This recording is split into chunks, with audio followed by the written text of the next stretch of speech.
आगे।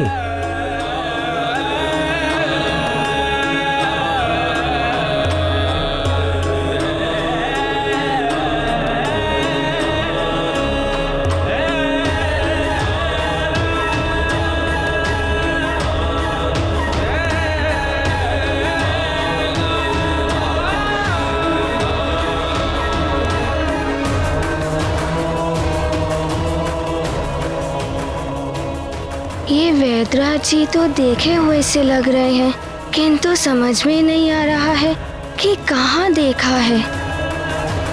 लावा ही पी गए, भय नहीं लगा तुम्हें?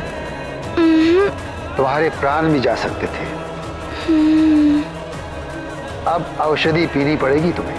वैद्यराज जी, आप जैसे भी औषधि देंगे, मीठी या कड़वी, मैं पी लूंगा। मुझे इस दशा में देखकर माँ को कष्ट हो रहा है और पिताश्री भी व्याकुल हैं। उनकी व्याकुलता समाप्त कर दीजिए बस। अपने माता पिता की व्याकुलता दूर करना है। मेरी औषधि तुम्हें स्वस्थ कर देगी।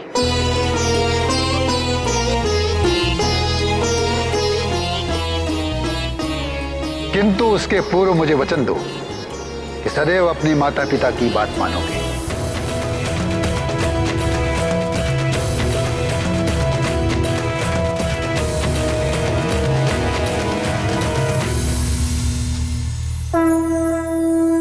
मैं वचन देता हूँ।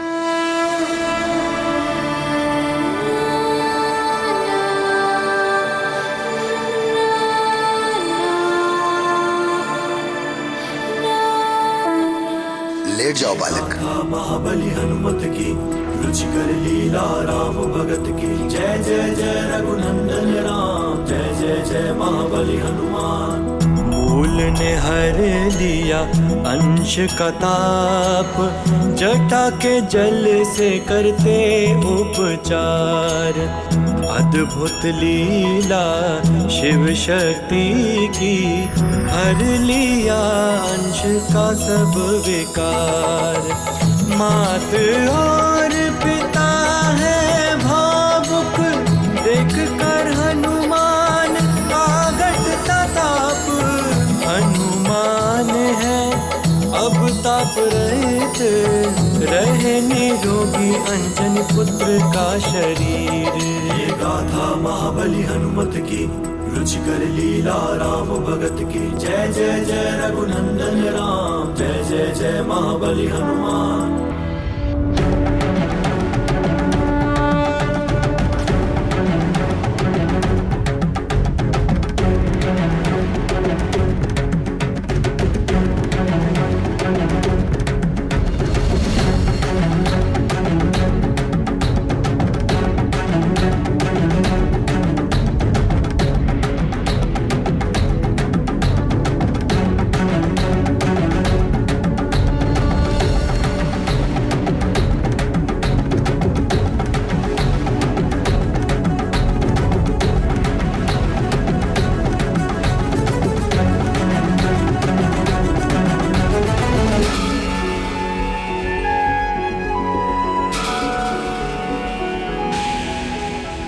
गौरी, कमंडल से जल ग्रहण कराओ बालक को।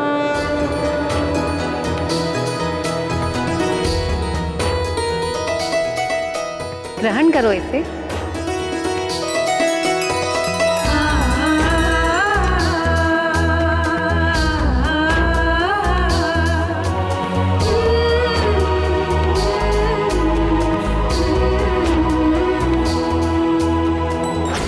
कुछ नहीं होगा वैद्यराज, ये अग्नि ही उगलेगा।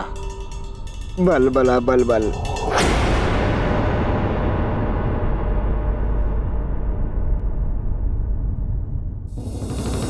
बच लो अतिबल, कहीं तुम ही न फंस जाओ। कहीं तुम्हें ही अग्नि लग गई तो।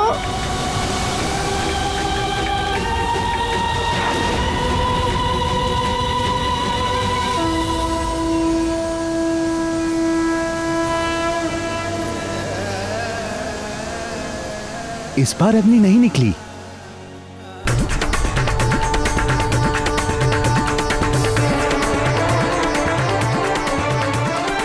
अग्नि बुझ गई, देह का ताप शांत हो गया। ताप शांत हो गया। मित्र हनुमान, तुम तो स्वस्थ हो रहे हो।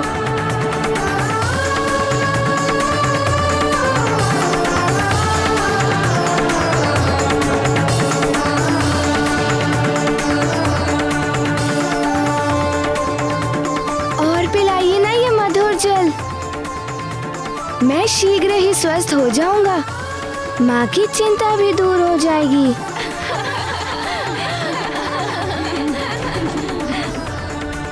और नहीं, अति औषधि की हो, भोजन की हो, प्रेम की हो, शत्रुता की हो, ज्ञान की हो या किसी अन्य वस्तु की हो, अति सदैव क्षति का कारण बनती है।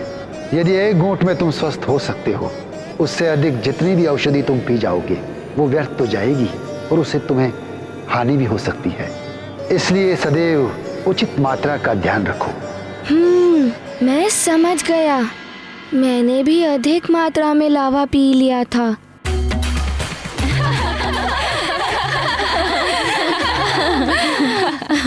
लावा कोई पीने का पदार्थ नहीं है बालक। गौरी, तनिक इसका ताप तो देखो। रुक जाइए।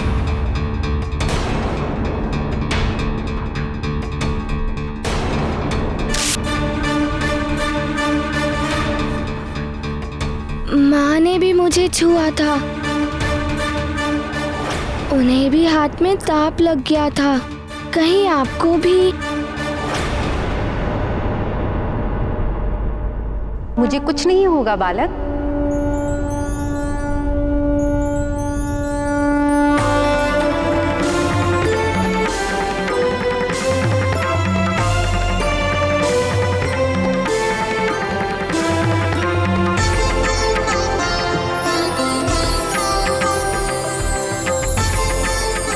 मुझे कुछ नहीं हुआ ना? अब तुमने जो अपनी माँ को शपथ दी थी कि मुझे मत छूना, वो शपथ तोड़ दो।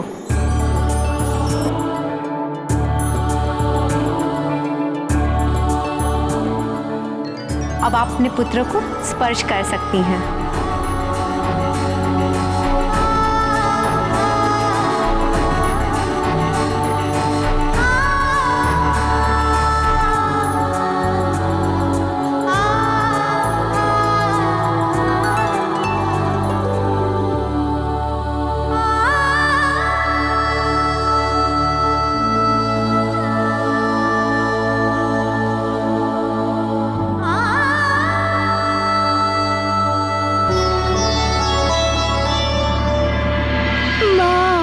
आपको कब से गले लगाना चाहता था।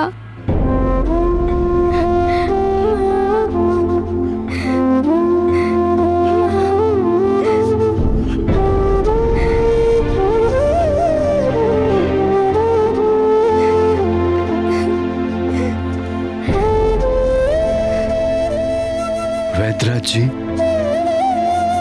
आप तो हमारे पुत्र को मृत्यु के मुख से खींच लाए हैं।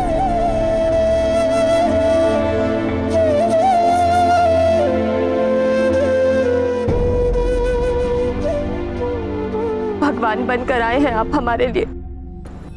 अब बालक को विश्राम की आवश्यकता है, इसे सोने दीजिए। प्रातः तक ये पूर्णतया स्वस्थ हो जाएगा। आपके लिए हम जो भी कर सकें वो कम होगा वैद्यराज जी। कृपया आज्ञा दें, हम क्या शुल्क देके आपको संतुष्ट कर सकते हैं? शुल्क भविष्य में कभी मांग लेंगे। अब हमें आज्ञा दीजिए। वैद्य जी, आपने हमारे हनुमान को जीवन दान देकर हमें भी नया जीवन दान दिया है। आपके शुल्क के लिए मैं अपने पल्लू में गांठ बांध लेती हूँ। जब भी आप कहेंगे, जो भी आप कहेंगे, यदि वो हमारे सामर्थ्य में हुआ तो हम आपको अवश्य वो शुल्क देंगे। आपका कल्याण हो।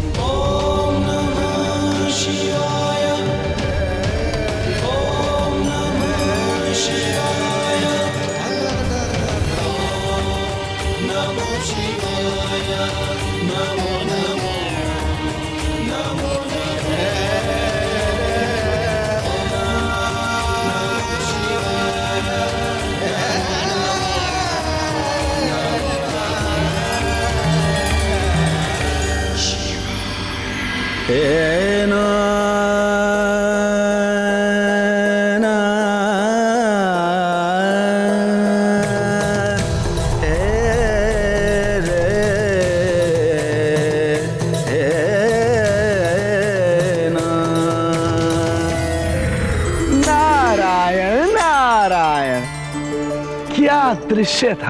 आहा, रुद्रांश को स्वयं रुद्र अपनी जटाओं में बसी गंगा से स्नान करा रहे थे।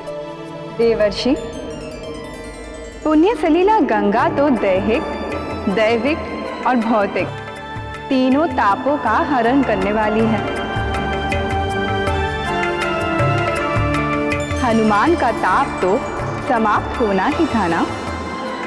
और देवर्षि, आपने देखा नहीं, आज तो महादेव हनुमान को स्नान करा के ऐसे आनंदित हो रहे थे जैसे स्वयं पिता अपने पुत्र को स्नान करा के आनंदित होता है। हाँ प्रभु, पहले स्नान कराया, फिर माता महेश्वरी ने कमंडल से अमृत पान कराया।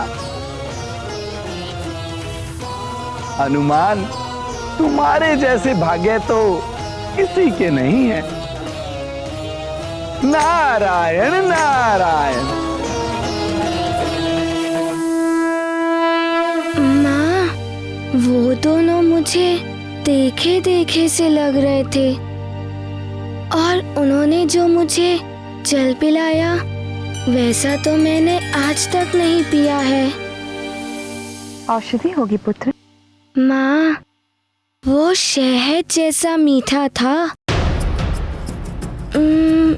किंतु उन्हें कैसे ज्ञात हुआ कि मैंने आपको शपथ दी थी ना छूने के लिए।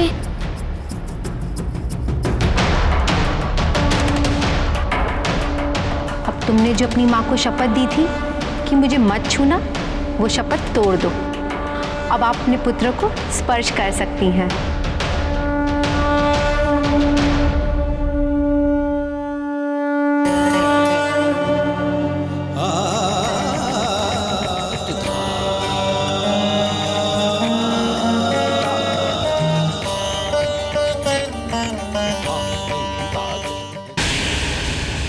ओम कुज्जकु प्रभोवपि त्वं मंगल परिगद्यसे अमंगलम निहत्याशु सर्वदा यच्छ मंगलम स्वाहा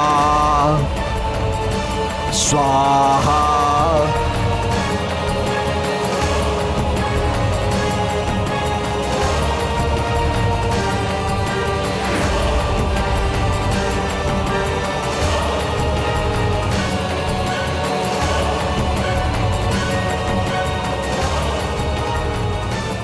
दशानन, देख रहे हो आकर्षण कवच को?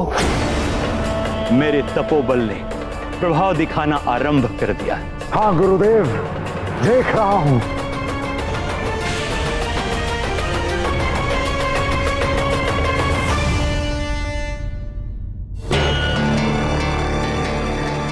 देवराज इंद्र, हमारी सेना युद्ध के लिए तत्पर है। मात्र युद्ध नहीं है ये सेनापति कार्तिकेय। आज हमारी सेना को हमारा कर्तव्य पुकार रहा है। आज हमारे वीरों को श्रेष्ठ पराक्रम और अद्भुत शौर्य दिखाना है। यदि हमें सृष्टि की रक्षा करनी है तो हर स्थिति में लंकेश रावण के इस यज्ञ का विध्वंस करना होगा। यदि रावण इस यज्ञ में सफल हो गया तो ना केवल उसकी शक्तियां कई गुना बढ़ जाएगी, वरन वो हर किसी से अवध्य भी हो जाएगा, जिसके पश्चात समस्त सृष्टि असुरों के आतंक और अत्याचार से त्राहिमाम कर उठेगी। तीनों लोक पर असुरों का आतंक होगा। इसीलिए इस यज्ञ का विध्वंस होना अति आवश्यक है। जी देवराज, हमारी सेना किसी भी कठिन चुनौती से निपटने के लिए तत्पर है। केवल आपके आदेश की प्रतीक्षा है देवराज इंद्र।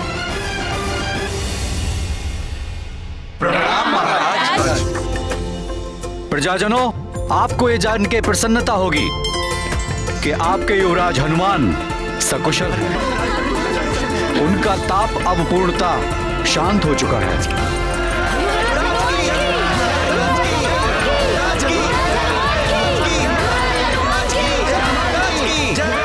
सेनापति, इन वैदराज को तो कभी देखा ही नहीं अपने नगर में। पता नहीं कहां से आए थे। हाँ महाराज, हमें आग्रह करना चाहिए कि वे हमारे नगर में ही बस जाएं। प्रणाम महाराज।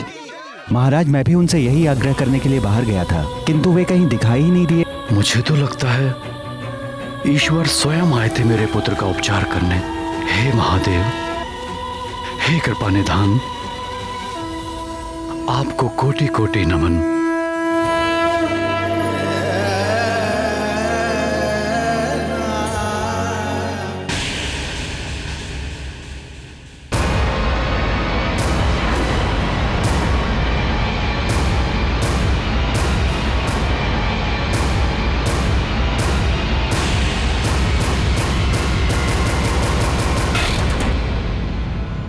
देवराज, आपका वाहन और आपका सारथी मातली आपकी सेवा में प्रस्तुत है। युद्ध क्षेत्र में आपकी रक्षा के लिए दृढ़ प्रतिज्ञ हूं मैं। मातली, मुझे तुम पर सबसे अधिक विश्वास है।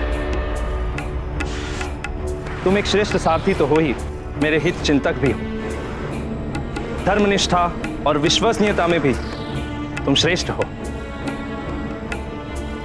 आज युद्ध में हमारी ही विजय होगी।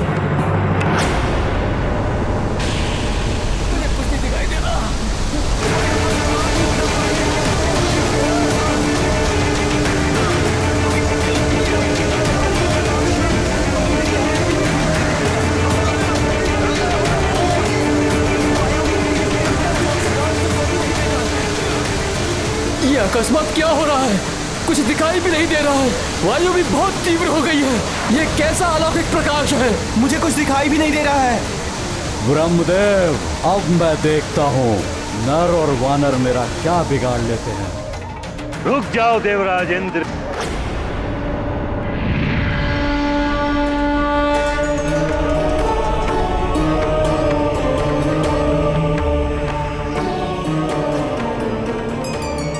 प्रणाम परमपिता ब्रह्मदेव,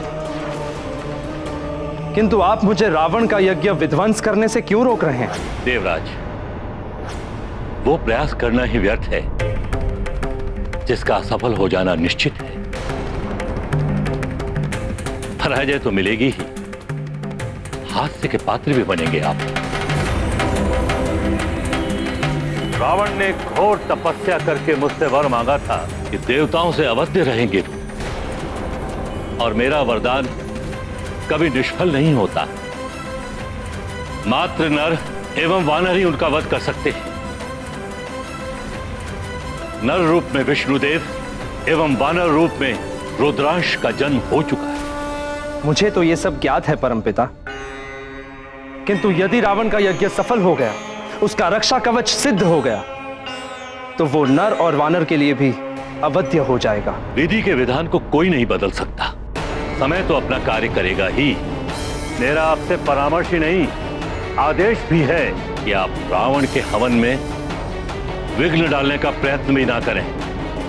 किंतु ब्रह्मदेव। देवराज, परमपिता ब्रह्मदेव उचित ही कह रहे हैं। लंका पर आक्रमण करने से आपको कोई लाभ नहीं होगा।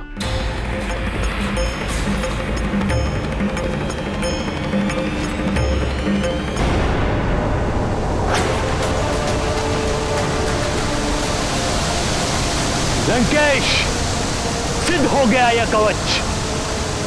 प्रसन्न हुए हम। गुरुदेव, आप महान हैं।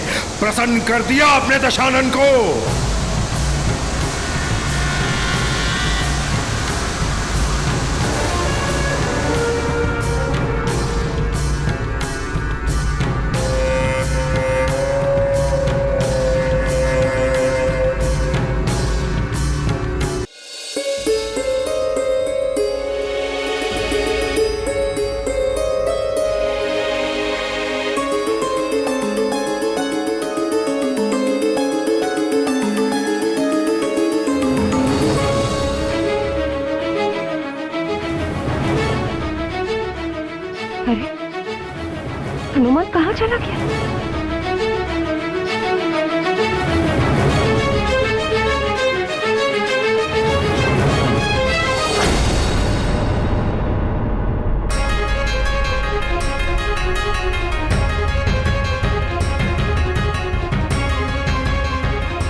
यदि तुमने कुछ अनुचित या बुरा कार्य किया, एक लाल माला इस खूंटी पर लटका दी जाएगी।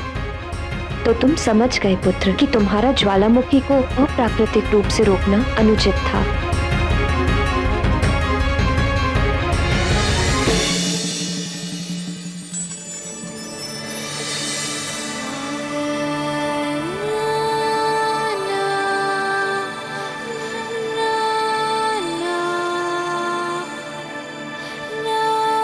मुझे क्षमा कर दीजिए माँ, मुझसे बड़ी भूल हो गई।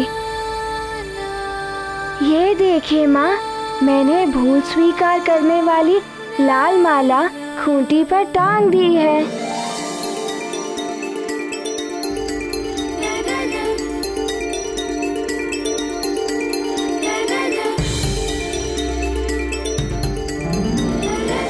पुत्र, जो भी करना हो सोच विचार कर करना चाहिए।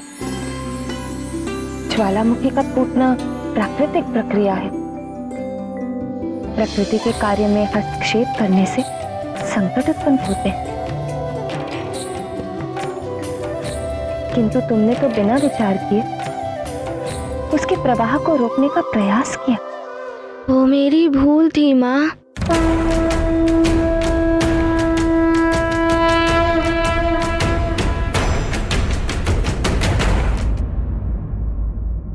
ध्यान रखना पुत्र, भविष्य में तुम्हारा कोई भी मित्र कहे या कोई और, अपने वरदानों की शक्ति का प्रयोग तब तक मत करना जब तक सच में उसकी आवश्यकता ना हो।